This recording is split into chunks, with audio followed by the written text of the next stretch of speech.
Pour Boker Tov. Alors, d'abord, pour remercier Madame Fitoussi, la femme de Stéphane, qui nous a offert 100 masques. Et remercier aussi Olivier Sbero aussi pour 100 masques. Messieurs, je vous rappelle qu'on n'a reçu aucune directive d'enlever le masque. Il y a encore actuellement en Israël, par mois, encore par semaine, plusieurs dizaines de personnes qui se contaminent, des nouveaux contaminés. Je ne parle pas en France, c'est encore plus. C'est pas parce que les pouvoirs publics nous ont dit que le déconfinement a commencé que le virus est terminé, vous le savez. Donc faites attention, vous avez des masques. Celui qui vient sans masque a l'obligation de prendre un masque, de prendre un masque qui se trouve à côté de mon pupitre et de mettre dans la tzedaka 1 ou 2 shekels pour qu'on puisse encore en acheter, puis c'est tout. Combien de temps? On ne sait pas, peut-être très longtemps. Personne ne nous a dit que le virus est parti et il partira. Donc, un minimum, c'est ça. Si déjà on sort maintenant dehors, un minimum, c'est d'être avec le masque. Ça n'a rien à voir avec la halakha. Je commence. Mitzvah yeshivat be'eretz Israël en aroch alea. Je vous cite les mots, donc je ne suis pas responsable de ce qui est marqué dans la Torah. J'explique la Torah. Il ne faut pas m'en vouloir à moi. La Torah, c'est la Torah. La mitzvah d'habiter en Eretz Israël, elle n'a pas de prix. Elle n'a pas de valeur. Sheish kula keneged kol ha-mitzvot shebatorah. Elle est équivalente à l'accomplissement de toutes les mitzvot de la Torah. Je traduis. Ubimiuchad, kshakavana litiashev be'eretz Israël, leshem mitzvah. À plus forte raison, si vraiment il veut s'installer en Israël pour accomplir les mitzvot. Ou les kayem ba'et kol ha-mitzvot atluyot ba'aretz. Tu sais, quand tu arrives en Israël, c'est très difficile. Parce que ton âme, il y a une mutation de ta neshama.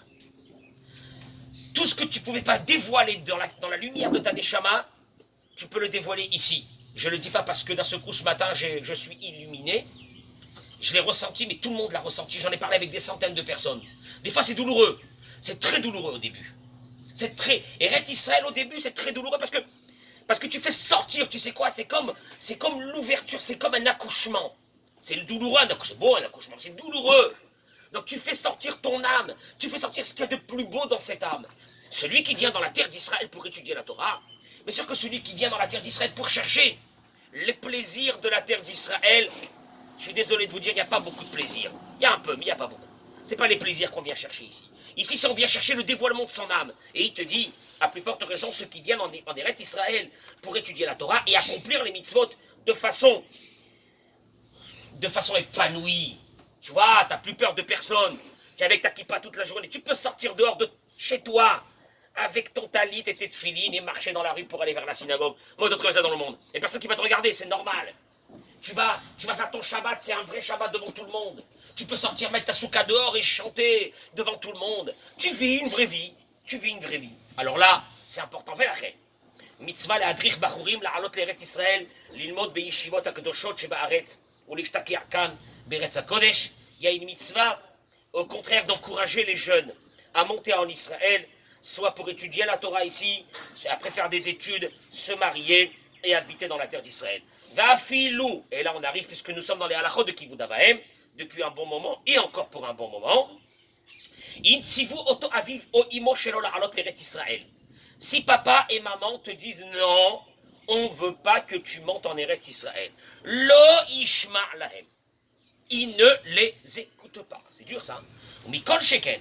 שהזוכה כבר להתיישב בארץ ישראל וציוו אותו אביו או אמו לרדת לחוץ לארץ להתגורר עמם ולעזור להם שאין לו לשמוע להם. Et encore plus celui qui est monté déjà dans la terre d'Israël et qui s'est installé ici et que ses parents qui habitent en dehors d'Israël lui ont dit de revenir pour être à côté d'eux, pour les aider, etc., il ne les écoute pas.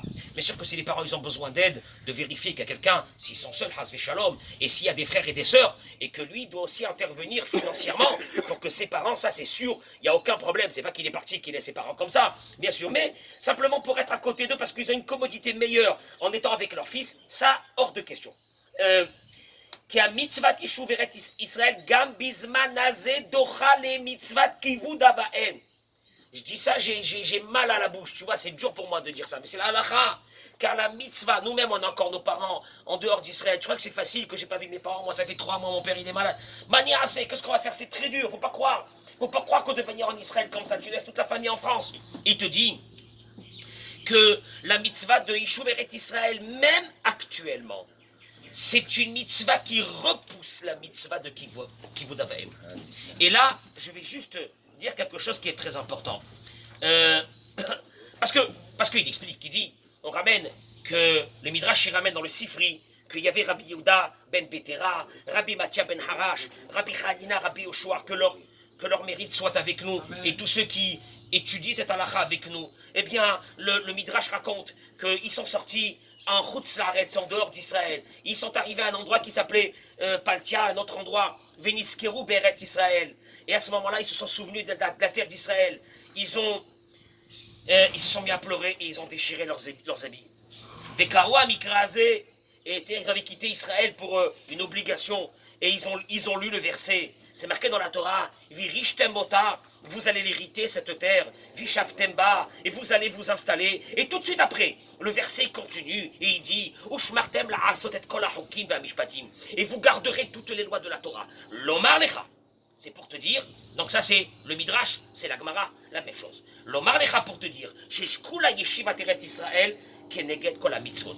D'où est-ce qu'on sait que le fait d'habiter dans la terre d'Israël, c'est comme si on avait accompli toutes les mitzvot de la Torah, c'est une valeur extraordinaire, puisque ça a été mis dans le même verset. Le verset il dit, vous hériterez de la terre, et puis après il continue, le verset il dit, vous devez garder toutes les mitzvot de la Torah. Quel est le rapport entre les deux? Pour te dire qu'en fait, c'est la même chose. Alors là, il ramène mitzvat yeshivat, voilà, ou da'at Ramban, le Nachmanide, mais c'est faire un mitzvot. Mitzvat yeshiva be'eret Israël, la mitzvah d'habiter dans la terre d'Israël, est mitzvah ta'aseh min Torah. C'est une mitzvah positive de la Torah. Ça fait partie des mitzvot positives. C'est-à-dire, chaque minute que je suis là, c'est une galère ce pays. Chaque minute que je suis là, j'accomplis une mitzvah ta'aseh de la Torah. Veskimu imo, arashbatz ve'arashvash. Et voilà que des grands rabbanim, au contraire, ont rajouté qu'ils sont d'accord avec ce qu'il dit le Ramban. Alors, il dit que, quand même, il y a un des grands commentateurs qui a amené que d'après le Maïmonide, paraîtrait-il que cette mitzvah, c'est seulement avant qu'il y a eu l'exil. Mais après qu'il y a eu l'exil, cette mitzvah positive n'existe pas. Et là, il vient, il dit, Rav Ovadia Yosef, et c'est pas vrai de dire une chose pareille. Pourquoi? Parce que, il ramène ici, parce que le Rambam, lui-même dans Yad HaChazaka, il a dit, chez mitzvah zo noheget gam bizmanazé. Le Rambam, dans Yad HaChazaka, il a dit que cette mitzvah d'habiter aujourd'hui en terre d'Israël, c'est la même mitzvah qu'il y avait à l'époque. Juste encore une petite chose encore, c'est que il ramène ici, voilà. Et pourquoi? Et est-ce qu'il te dit, la Gemara dans Masechet Yevamot, Daf Vav dit, Hare Shamar lo aviv lechanel Shabbat. Parce que nous savons tous que la Gemara dit, si papa il te demande de transgresser le Shabbat pour lui, il veut que tu transgresses. Alors la Gemara dit qu'on ne l'écoute pas. Pourquoi? Parce que c'est marqué dans la Torah, Ish imo aviv tiraou, ve'et shabbatotai tishmoru. Chaque homme a l'obligation de craindre son père et sa mère, et mon Shabbat, vous le garderez. Qu'est-ce que ça veut dire? Ça veut dire que papa et maman aussi sont englobés dans la mitzvah du Shabbat et qu'ils n'ont pas le droit de te dire à toi de transgresser le Shabbat. Et donc, pourquoi? Parce que papa et maman et moi, on est tous englobés dans la mitzvah du Shabbat. Donc si mon père il me dit de transgresser le Shabbat, je ne l'écoute pas. Et alors il dit sur ça, Vechenkan, et ainsi dans la mitzvah d'habiter en terre d'Israël, Im Yomar lo aviv levatel mitzvah yeshivat eret Israël.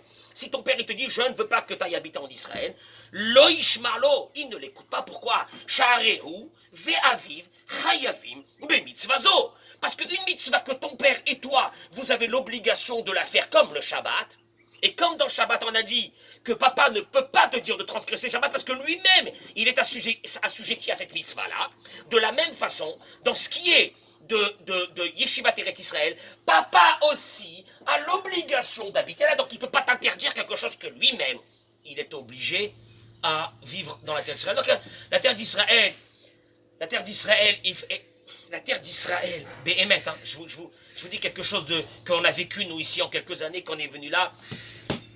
C'est ta tête qui change, c'est ton cerveau qui change. Mais une chose, moi j'ai remarqué, tous ceux qui sont restés attachés à la Torah, en venant dans la terre d'Israël, c'est pas qu'ils ont pris un appartement au bord de la mer, sans savoir s'il y avait une communauté, sans savoir s'il y avait quelque chose, et les types, ils sont là, ils sont seuls. Et là, ça a été très dangereux, on l'a vu pour nos frères. Qu'est-ce qui s'est passé malheureusement? Malheureusement, alors là, on sent que ces familles se désagrègent, alors qu'en France, ils étaient très bien. Et d'un seul coup, il y a un déséquilibre. Ils ne savent pas que ce déséquilibre ne vient pas seulement parce qu'ils ont changé de pays. Ce déséquilibre vient parce qu'il y a une mutation de l'âme. Il y a une mutation de l'âme. Ça, il faut comprendre, c'est pas pachoun ce que je dis. Une vraie mutation. Maintenant, quand on arrive dans un endroit et on est entouré, dans une communauté, je précise le mot communauté. Ceux qui veulent faire la Aliyah, ne venez pas ici parce que simplement vous avez trouvé un endroit sympathique au bord de la mer.